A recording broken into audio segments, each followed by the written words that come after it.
Hello students, in last class we already discussed about what is a moving coil galvanometer and by how the concept of the torque on a current carrying loop is used in the manufacturing or construction of a moving coil galvanometer. So generally a moving coil galvanometer is used to measure current or very small amount of current flowing through a electrical circuit, but in our day-to-day life for the measurement of current in a electrical circuit we generally never use a galvanometer because galvanometer have high resistance and the sensitivity towards the current flow of a galvanometer is very less, or it can able to measure the current of very less amount. When a large amount of current is flowing through the circuit we cannot able to measure it by the use of a galvanometer because galvanometer get damaged when a large amount of current is allowed to flow through it. That's why we have to use an ammeter. What is an ammeter? An ammeter is a device which is used from a galvanometer by making some new arrangements within it. So how to convert a galvanometer into an ammeter? First of all we have to discuss about it. The conversion of a galvanometer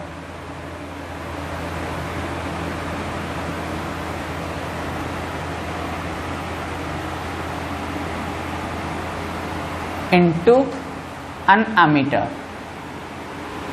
Ammeter is also a device which is used to measure flow of current in an electrical circuit, but by the help of ammeter we can able to measure a large amount of current, but galvanometer is able to measure a very less amount of current, and galvanometer have more resistance which may affect the flow of current in the circuit. That's why we have to convert a galvanometer into an ammeter. So how a galvanometer is converted into an ammeter? When a very small resistance known as shunt is used. Shunt is connected in parallel to the galvanometer.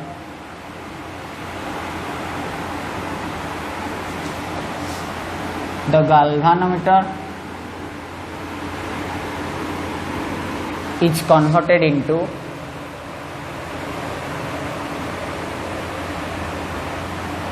an ammeter. Okay, so when a very small resistance known as shunt is connected in parallel to the galvanometer is converted into an ammeter. So to convert a galvanometer into an ammeter we have to use a very small resistance which is known as shunt in parallel combination with the galvanometer. Then the galvanometer is converted into a ammeter. So what is the circuit diagram? If this is a galvanometer, okay, so with this galvanometer we have to use a very small resistance that is known as shunt, let it be denoted by S, and the galvanometer have resistance G. When a very small resistance S is connected in parallel with the galvanometer, the complete setup here, this complete setup is known as an ammeter. Okay, this complete setup is known as ammeter. Clear? So when current flows in the circuit, if this ammeter is connected into a circuit, so current I is flowing into the circuit, then the amount of current I get divided into two parts. One of the part flowing through the galvanometer, that is Ig, and remaining I minus Ig is flowing through the shunt. Then both these two current gets combined and again they move along this direction as I. Clear? This complete setup is known as ammeter. So if this ammeter is connected in a external current carrying circuit and I amount of current is drawn from the circuit and which is allowed to flow through this ammeter, this amount of I is divided into two parts within the ammeter. One part Ig is flow through the galvanometer and another part I minus Ig is flows through the shunt. So here within the ammeter we can write as the galvanometer and the shunt both are connected in parallel, so the potential difference across galvanometer, let Vg, must be equal to potential difference across Vs or shunt, because both are connected in parallel. So as galvanometer and shunt are connected in parallel, so potential difference across galvanometer equal to potential difference across shunt. So this implies the potential difference across galvanometer, current flowing through the galvanometer is Ig and the resistance of galvanometer is G. So you can write it Ig into G must be equal to potential difference across shunt, which is equal to the resistance of the shunt is S and current flowing through it is I minus Ig. So I minus Ig into S. Clear? So from this we can easily calculate the value of shunt. S equal to Ig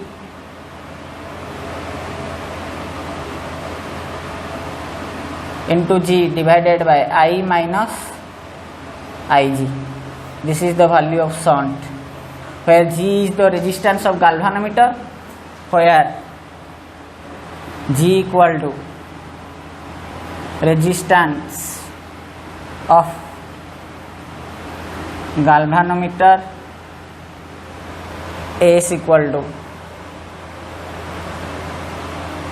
resistance of shunt. Clear? And I is the amount of current flowing through the circuit and Ig is the amount of current allowed to flow through the galvanometer. So this is the expression for what? Shunt, which is used in the galvanometer. And what will be the equivalent resistance of this ammeter? We can write the equivalent resistance. The equivalent resistance of ammeter will be R equivalent equal to, as galvanometer and shunt are connected in parallel, so equivalent resistance will be 1 by R equivalent equal to 1 by G plus 1 by S. So this implies R equivalent can be written as Gs divided by G plus S, as S is very negligible in comparison to G, because shunt have very small resistance in comparison to the resistance of galvanometer. So this implies G plus S tends to G. Clear? So we can write the R equivalent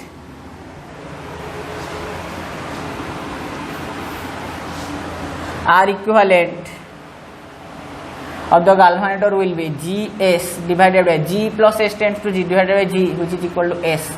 So the resistance of the galvanometer, equivalent resistance of the galvanometer will be converted or considered as the resistance of the shunt. So in an ammeter the resistance becomes very negligible, and as the total current is divided into two parts, so the current flowing through the galvanometer will increase. That's why an ammeter is connected in place of an galvanometer to measure high amount of current, and even though high amount of current is allowed to pass through the galvanometer, still when the galvanometer is converted into an ammeter, it doesn't get affected or it doesn't get damaged by the flow of high amount of current. That's why an ammeter or a galvanometer is converted into an ammeter to use in a electrical circuit to measure large amount of current. So how a galvanometer is converted into an ammeter? By joining a very small resistance which is known as shunt in parallel with the galvanometer. Clear? So for an ideal ammeter, you have to remember some point.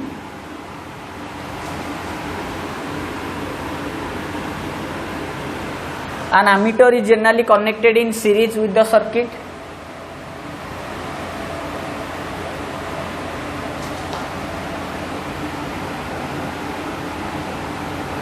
In series with the external circuit, resistance of ammeter is very less.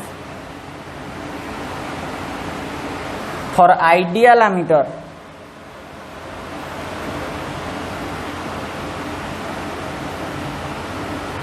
the resistance is 0. Okay.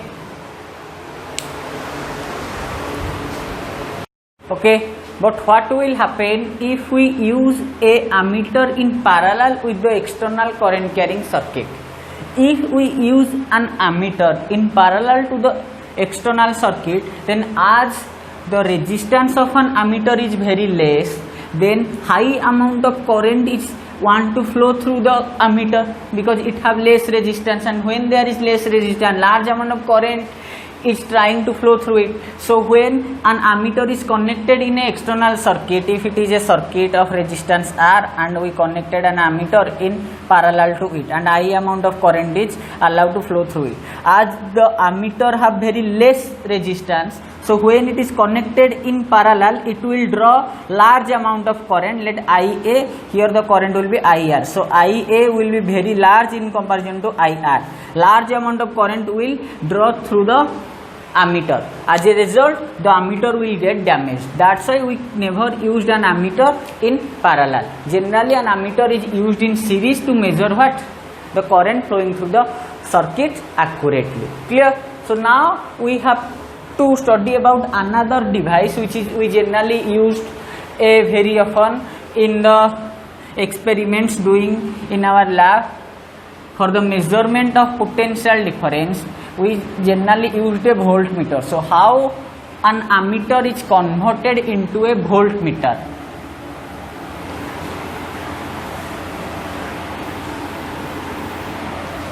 So now study about conversion of an ammeter into a voltmeter.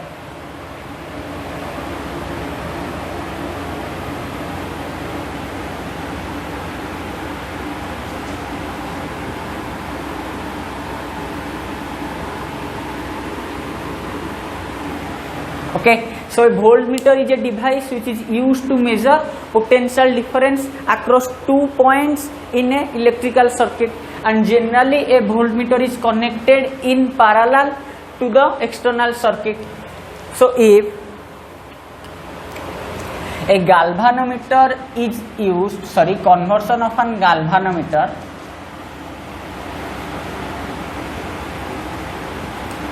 into a voltmeter. Okay, if a galvanometer is used in place of an voltmeter, then what will happen if we used a galvanometer in parallel?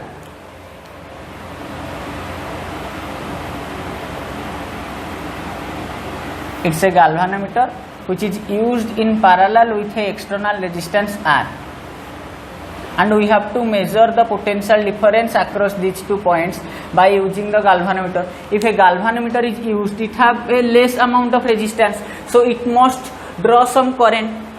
So when the current about this circuit resistance R and the galvanometer are different, so the potential difference across the resistor R will be somewhat different from its actual potential difference as current is drawn by the galvanometer. So we have to make the resistance of this galvanometer as much high so that no current is drawn by the galvanometer, so that the potential difference across the resistance will be same as that of the actual potential difference. That's why when the resistance of the galvanometer is made up very high, it is converted into a voltmeter. So how to convert a galvanometer into a voltmeter?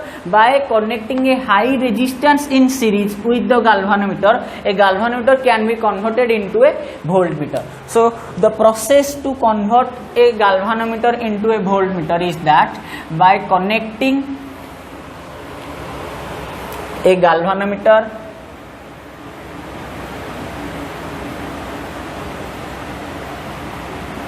can be converted into a voltmeter by connecting a high resistance R in series with it. Okay, so if here is a galvanometer and we are connecting a high resistance R in series with it, then this complete setup is a voltmeter. Clear? And it is connected across a external resistance or load about which the potential difference is V. Clear? So now we can write this potential difference will be same as that of the potential difference across the voltmeter across these two terminals. So the potential difference V will be how much? Potential difference across this current, if your current Ig is flowing through the galvanometer, will be Ig into G plus Ig into R. The potential difference across the resistance, high resistance R and galvanometer will be same as that of the potential difference across the load. So this implies we can write V equal to G plus R whole into Ig. So this implies V by Ig is equal to G plus R. So from this we will get the high resistance R equal to V by Ig minus G. This is the expression for high resistance which is used in series with the galvanometer to convert the galvanometer into a voltmeter. And what will be the equivalent resistance? So you have to remember here, in galvanometer into a voltmeter by connecting a high resistance in series with it. Okay, galvanometer converted into voltmeter by connecting a high resistance R in series with it. You have to remember this, the process, how a galvanometer can be converted into a voltmeter and how a galvanometer can be converted into an ammeter, and what is the value of external the high resistance connected in series with the galvanometer for voltmeter, and what is the value of shunt which is connected in parallel and have very less resistance. Clear? And what will be the equivalent resistance here in case of voltmeter? The equivalent resistance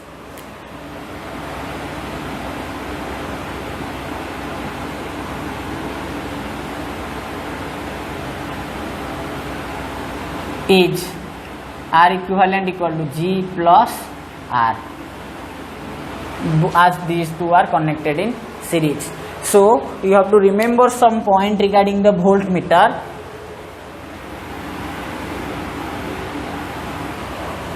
A voltmeter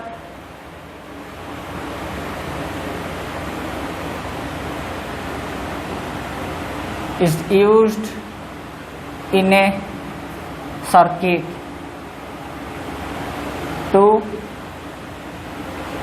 measure the potential difference. It is always connected in parallel to the external circuit. For an ideal voltmeter,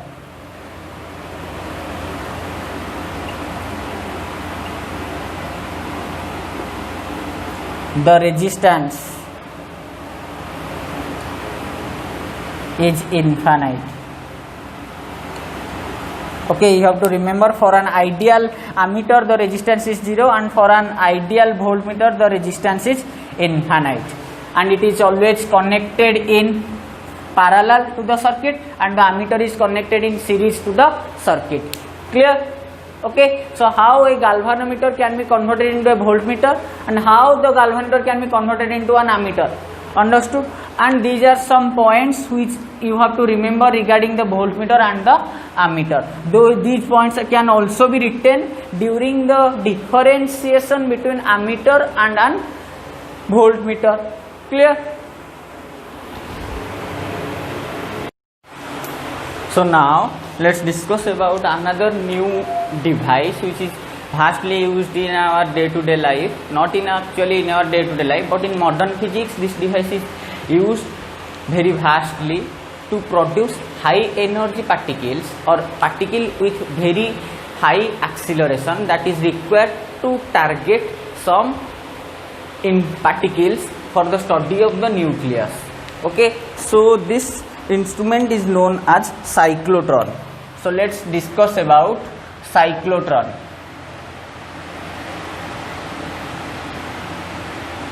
So what is cyclotron? Generally it is a particle accelerator. This device is used to accelerate a particle. Clear? Because in a large number of experiments in the modern physics, we require very high energy particles to project at some target to study about the structure of their nucleus. That's why a cyclotron is used to accelerate a particle.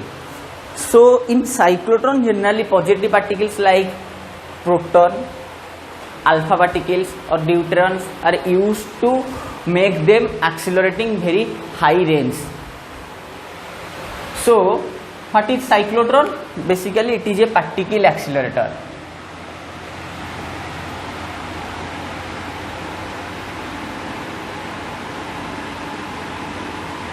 Okay, it used to produce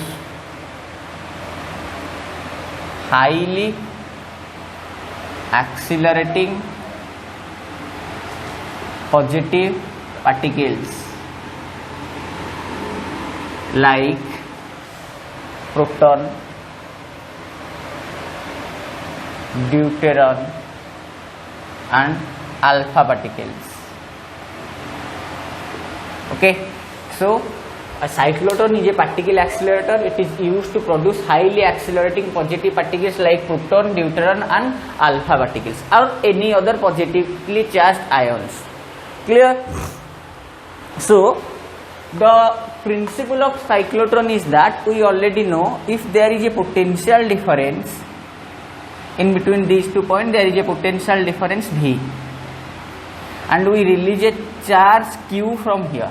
Due to potential difference between these 2 points, there is also an electric field present over here, and when a positively charged substance is released or a positively charged is released, it will experience a force along the direction of electric field, that is QE, and due to this constant force the charged particles start accelerating.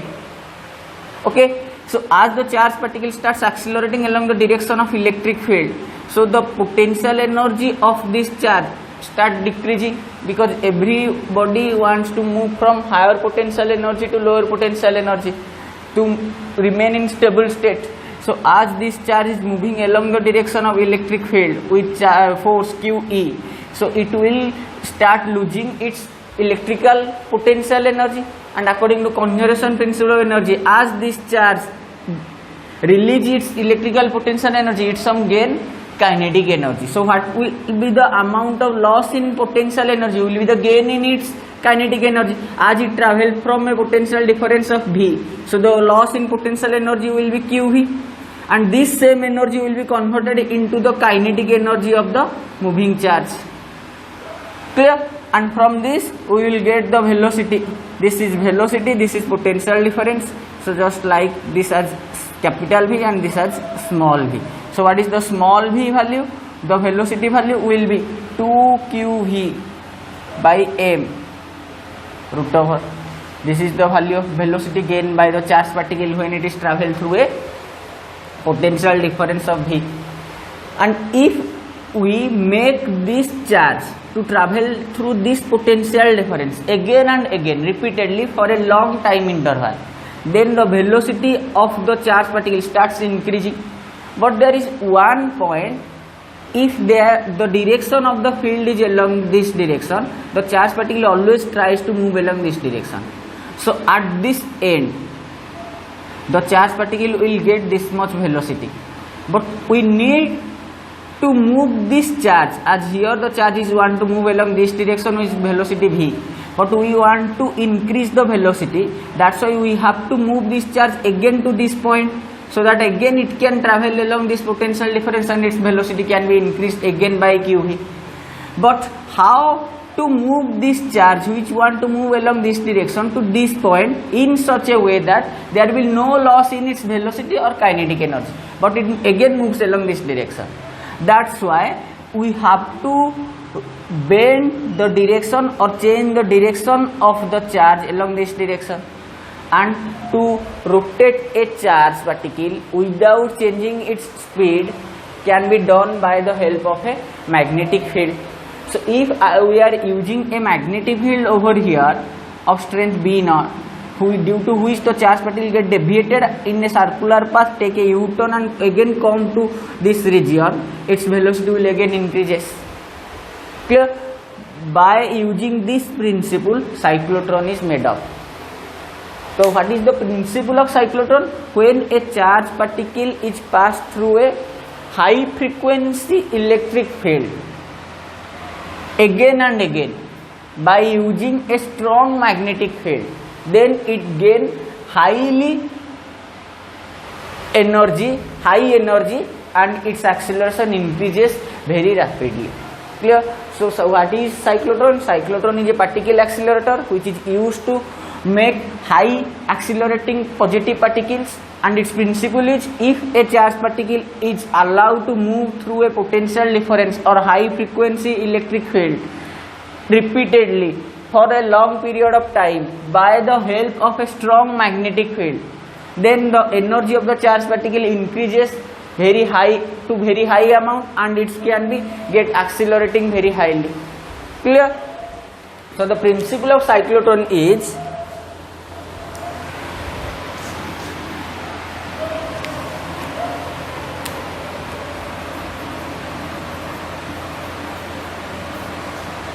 if a positive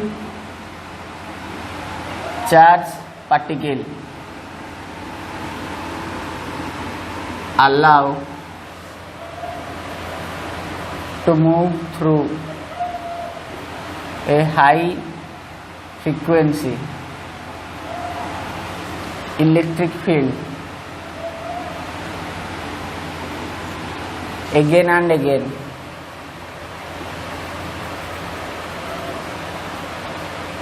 for a long time by the help of a strong magnetic field,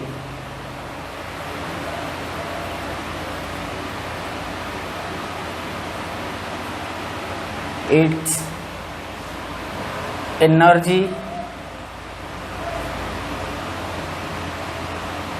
increases with very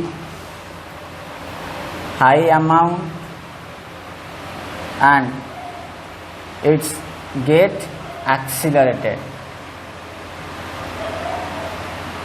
Clear?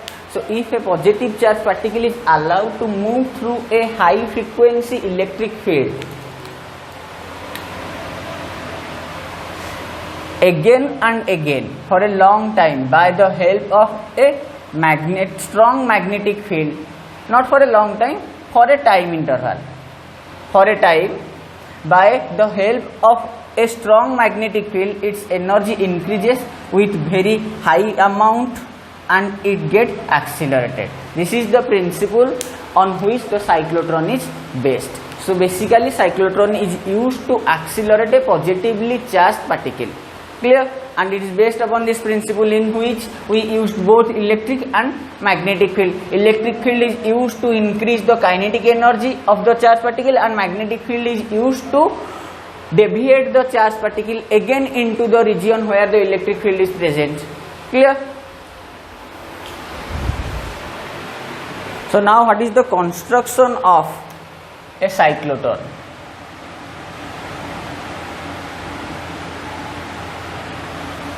So it is basically consist of two metallic D-shaped chambers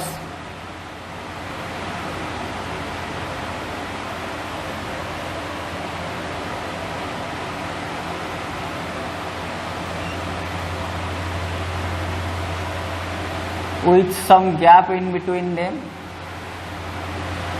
like this. Okay. These D-shaped chamber are made up of metal and their chamber means they are hollow inside. Clear? And these two D-shaped chamber have some gap between them. In the gap there is a source of positively charged ions and these two chambers are connected with a high oscillating voltage source.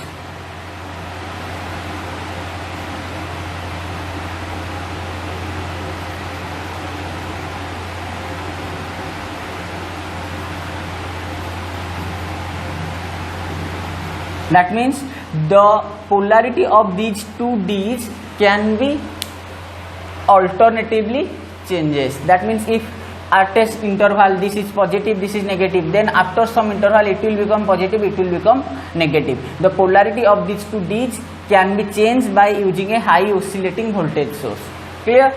Basically this high oscillating voltage source is a source of alternating EMF. We will study about the alternating current in next chapter, but you know that in our day-to-day life the household current is a alternating current. That means the current moves like this. Once it appears as a peak value in the positive direction, then it will appear as a peak value in the negative direction. That means the polarity can be changes alternatively. So this is a high oscillating voltage source, which is basically a alternating voltage source.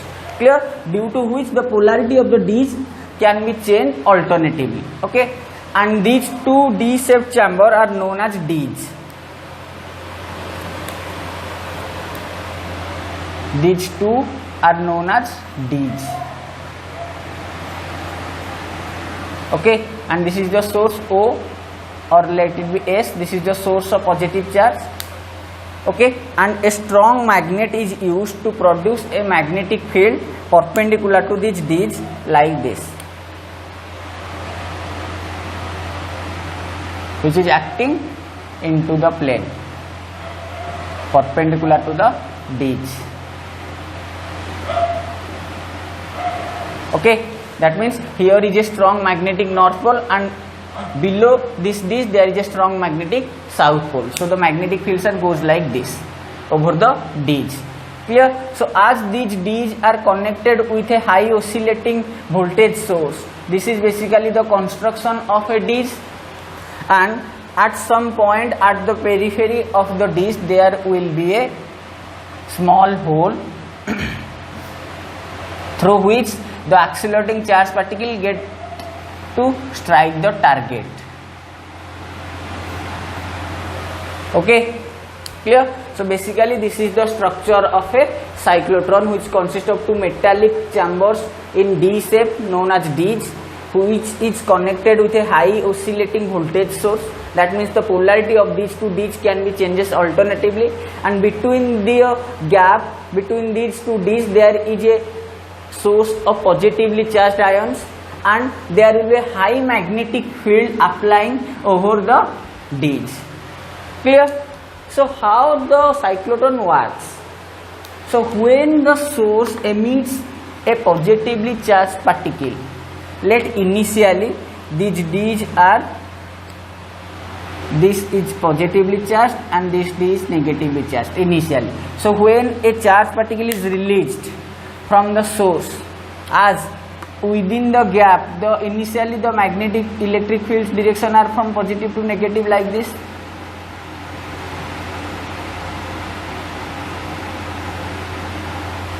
and as these D's are made up of metal and hollow, so the electric field inside the D's is absent.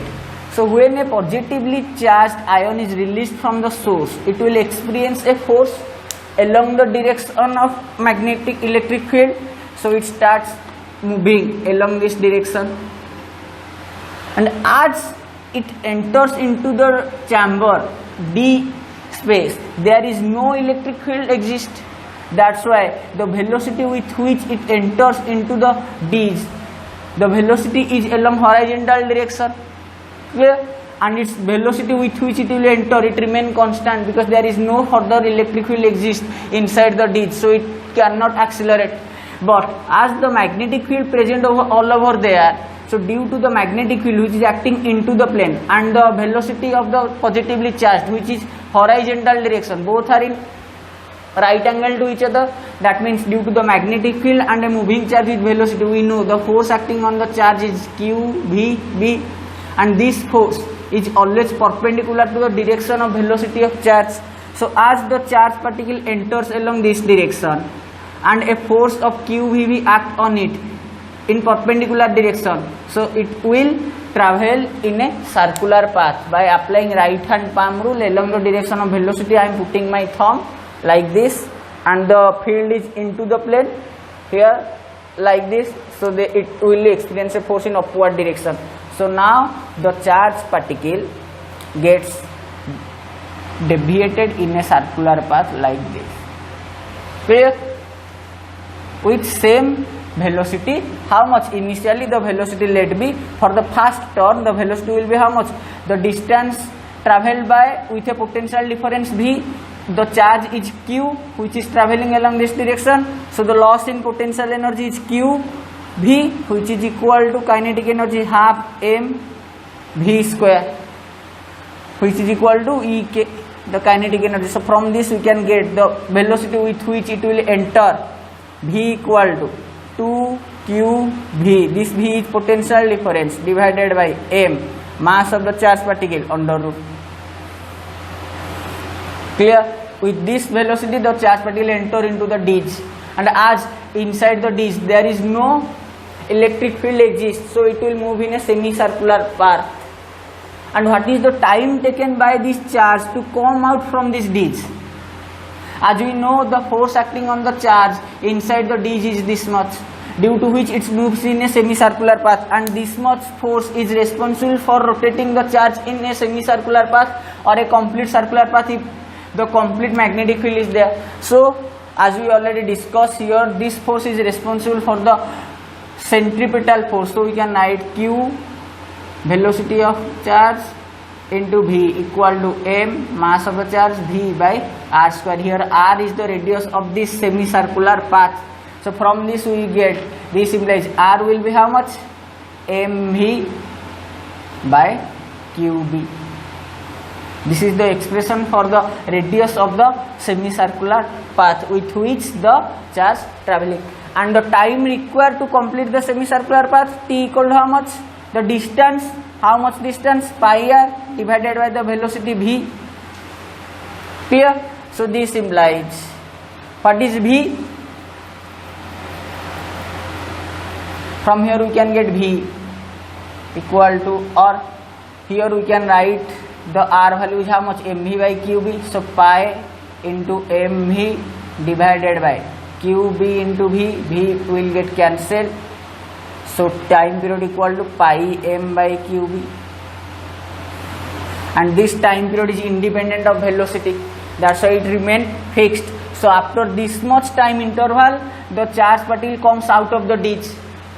Clear? So when the charged particle comes out of the disk, the direction of the charged particle with same velocity, this much, is towards left now. Clear? But initially the field direction are along left to right, that's why the charged particle get accelerated to enter into the disk. But when the charged particle comes after covering a semicircular arc in the disk, its direction will be towards left. But initially the velocity direction are towards right because of the electric field direction is towards right, but now the direction of moving charge is towards left and the field are initially along towards right. So during this much time interval, here comes the role of the highly oscillating voltage source. In this time interval, the voltage source have to alternate the polarities of these two disks. That means when the charged particle comes out of the disk, at the same time the polarity of the disk must get changed. That means now the polarity of this disk is negative and the polarity of this disk is positive. That's why a highly oscillating voltage source is used, due to which we can alternate the polarity of these two disks according to our use.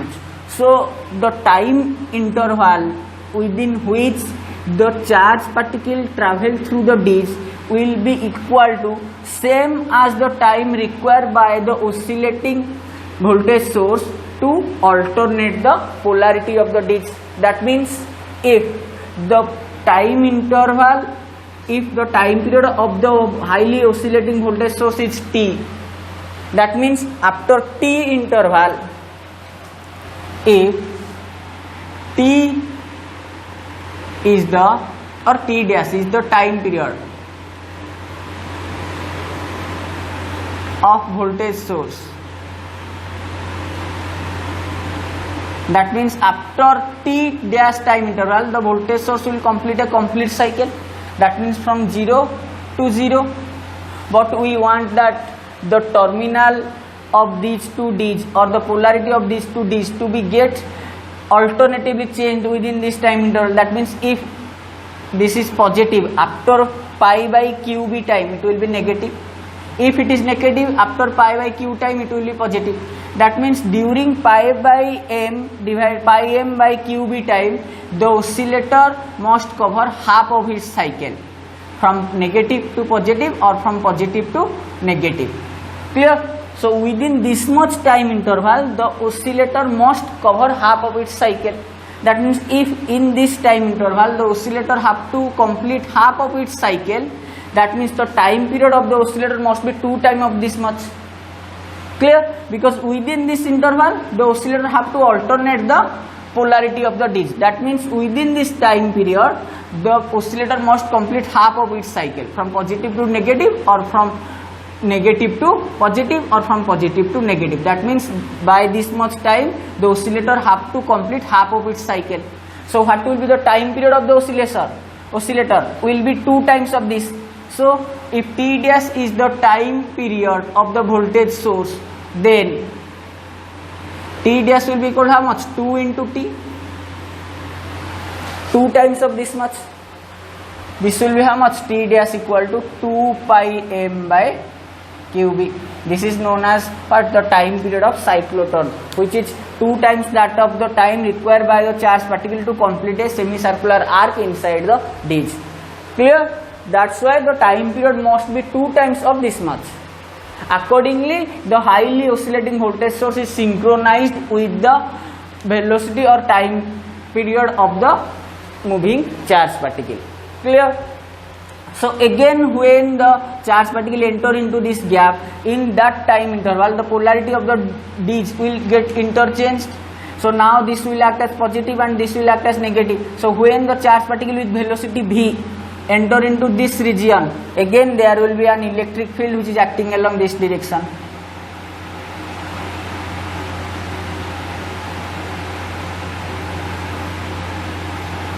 As now this one become positive and this one become negative.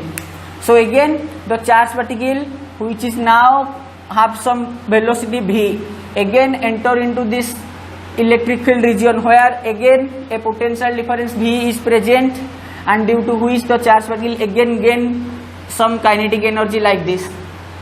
Clear? So now the kinetic energy will have how much? Initially the potential energy is qv, now the potential energy loss is qv plus again qv, it will be 2 qv. So the velocity increases by 2 times and again it will enter into this d region. And now as the enter into this d region, and now as the velocity here will increase, the semicircular path have some larger radius than the previous one, like this. Again it comes to this gap, and within that time interval which is independent of velocity, the terminals or the polarity of these two D's get interchanged, and again the field acts along this direction and this charge again get accelerated by this amount of velocity. So again it will move with a higher radius, because radius is directly proportional to velocity. So gradually and repeatedly the charged particle will move like this.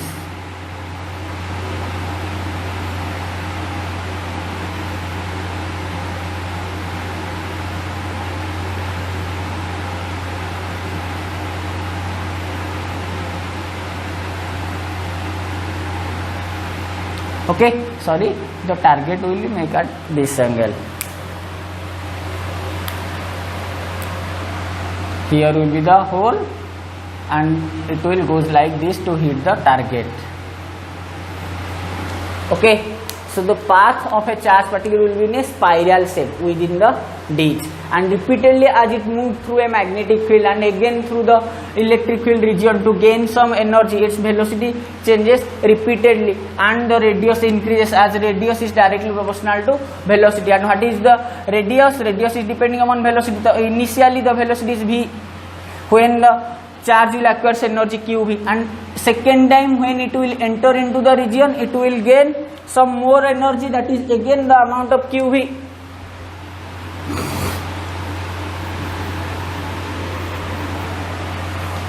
So here the time period of the oscillator is equal to 2 pi m by qb, which is equal to 2 into the time period of required by the particle to move through the circular path. Clear? And the radius r1 for the first semicircular arc is how much? mv by qb. Similarly, the radius for the second circular arc, this one, will be how much? R2 equal to the energy, again this is the initial velocity, let it be v1, and v2 will be how much? Here qv is the energy lost by the moving charge, which will converted into kinetic energy ek, and here mv is what? mv is the momentum. So we know P equal to 2MEK under root. This is the relation between momentum and kinetic energy.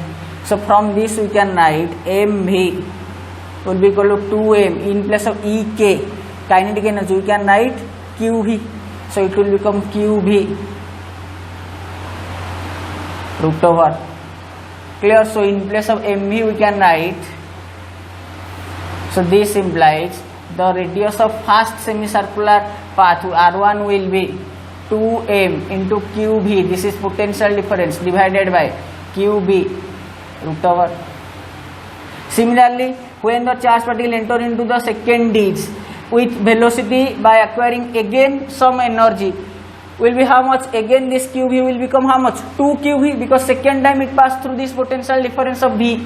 So now the R2 will be how much? 2m into 2qv divided by qb root over, which will become now how much? Root 2 into R1.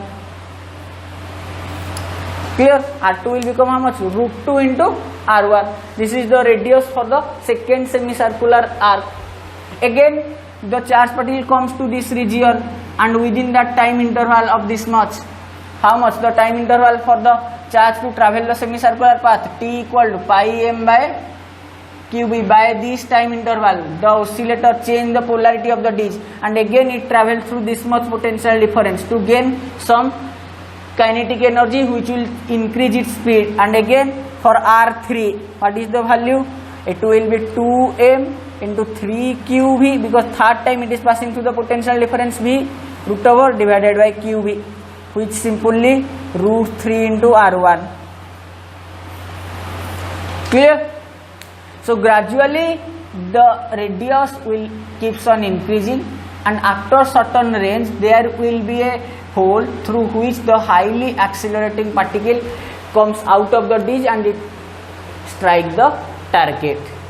Clear? This is how a cyclotron used to produce a highly accelerating particle, by using a oscillating voltage source and a strong magnetic field. Okay, so from these relations, as R1, R2 and R3 are keeps on increasing, from these relations we get that if I am find out the separation, that is R2 minus R1 will be how much? Root 2 minus 1 into R2 minus R1 will be root 2 minus 1 R1. Clear? R3 minus R2 will be how much? Root 3 minus root 2 into R1. So from these relations we get that the separation between the circular arc keeps on decreasing. Similarly, R4 minus R3 will be 2 minus root 3 into R1. Clear?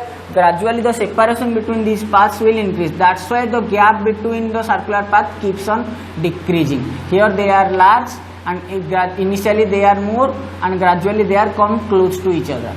Clear? And the velocity keeps on increasing due to the charged particle gets some kinetic energy by losing the potential energy, and finally it comes out of the disc with a hole which will strike a target. Clear? And the time interval of the oscillator must be 2 times of the time required by the charged particle to complete the semicircular path within the disc. That's why the highly oscillating voltage source must be synchronized with the moving charge. Clear? So this is how a cyclotron works, by using the concept of both electric field and magnetic field. Basically this instrument is based upon the concept of Lorentz force, because the charged particle is moving under both the action of magnetic field and electric field. Clear? And the radius on the gap between the circular path keeps on decreasing from this relation. Initially they are more and gradually they are close to each other, and the path of the moving charge is a spiral path like this. Clear? So still in the cyclotron, as we are using positively charged particles, can we use negatively charged particle? No. This is a drawback for the cyclotron, because in cyclotron we can't use negatively charged particle to get it accelerated, because the negatively charged particle have very less amount of mass. Clear? As the mass is very less, the frequency of the negatively charged particle is very high, because here the time period is directly proportional to mass. So from this we will get what will be the frequency, QB by pi m. If mass is very less, frequency will be very high. So for negatively charged particle, the mass is very less, frequency will be very high, so it will move very rapidly, and by due to high frequency it does not remain in synchronized with the highly oscillating voltage source, as they are not synchronized with each other. So when the charged particle, negatively charged particle comes out of the disk, there may be a chance that the polarity of the disk may not be changed, because they will be out of phase due to high frequency of the negatively charged particle. So gradually it start retarding due to the difference in direction of velocity of the negatively charged particle and the direction of polarity of the disk or field direction. That's why if a negatively charged particle is used to accelerating, after a certain time period it gets out of phase, or there will be no synchronization between the highly oscillating voltage source and the negatively charged particle. Clear? Then another one point or question comes into our mind: if a cyclotron is used to accelerate a particle, that means if we allow to move a positively charged particle through a cyclotron, gradually it increases its velocity and keeps on accelerating. So can we make a positively charged particle to move faster than the speed of light by allowing it to move through this disk repeatedly again and again for a long period of time? Generally, as much time it passes through this gap, its velocity will increases. So if we allow a charged particle to move through the disk or within the cyclotron repeatedly for a very long period of time, so that its velocity will get increases and keeps on increasing, and after some time period it will be more than that of the speed of light, will it be possible? No, because according to relativity theory, when the speed of the particle, any particle, keeps on increasing, and at certain instant if the speed of the particle comes equal or comparable with the speed of light, its mass also start increasing. So when the mass start increasing, again it will get what? Out of phase with respect to a highly oscillating voltage source, and it starts retarding, because according to the relation, the relativistic mass is equal to the actual mass divided by 1 minus v square by c square. This is the relation between relativistic mass and actual mass, where v velocity of the particle, c velocity of light. So when v increases, or v is tends to c or nearly equal to the speed of light, this will become how much? 1. The mass, relativistic mass of the particle becomes infinite, and the mass will be highly increases, or it will makes to infinite when v tends to c, because this complete term becomes 0. So when the v comes to comparable with the speed of light, the mass of the moving particle increases, and due to increase in mass its frequency will decrease, and due to decrease in frequency the time interval will increase from this, and but the time interval during which the polarity of the disk will change is fixed for this oscillator. That's why the charged particle is go out of phase with the oscillating voltage source. That's why it starts retarding. So after a certain range, if we try to increase the speed of the particle, it's not possible by the cyclotron.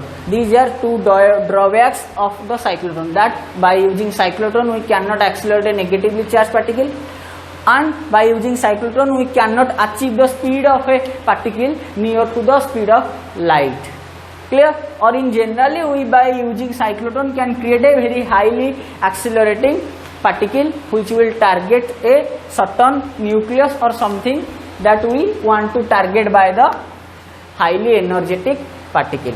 Clear? So this is about cyclotron. You have to remember how the cyclotron is working, what is the time period of the cyclotron or time required by the charged particle to complete a semicircular path, what is the radius of the different semicircular path, and what is the gap, and if from this you can calculate the velocity and the kinetic energy attained by the charged particles. Clear? So from this you have to remember certain point.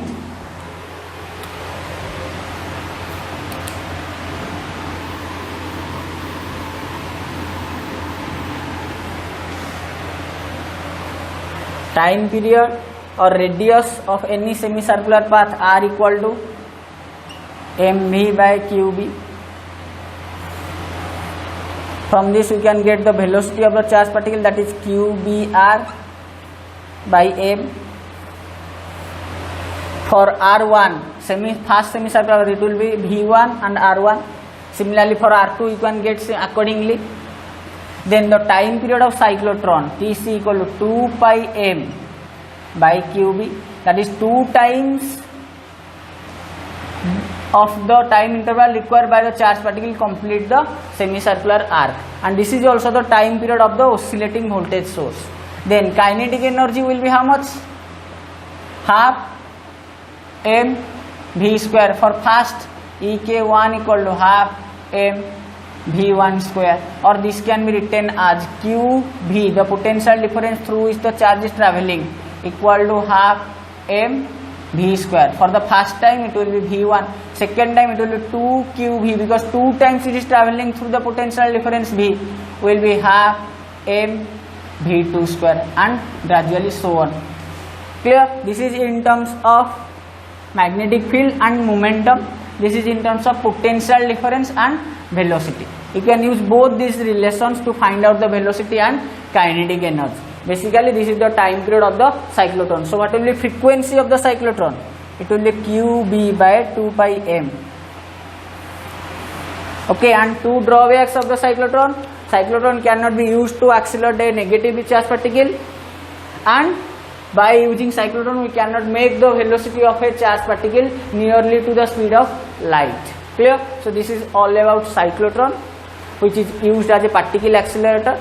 And today there is a particle accelerator, you must hear about it, that is known as Large Hadron Collider, LHC, which is placed in Geneva. Large Hadron Collider. This is the largest human-made experimental setup to study about the Big Bang theory or Higgs boson, which is nearly spread over a length of 27 km below the ground in Geneva. This is also a particle accelerator which is used to accelerate positively charged particles. This is all about cyclotron, which is used to accelerate a positively charged particle to strike some target. Clear? Okay.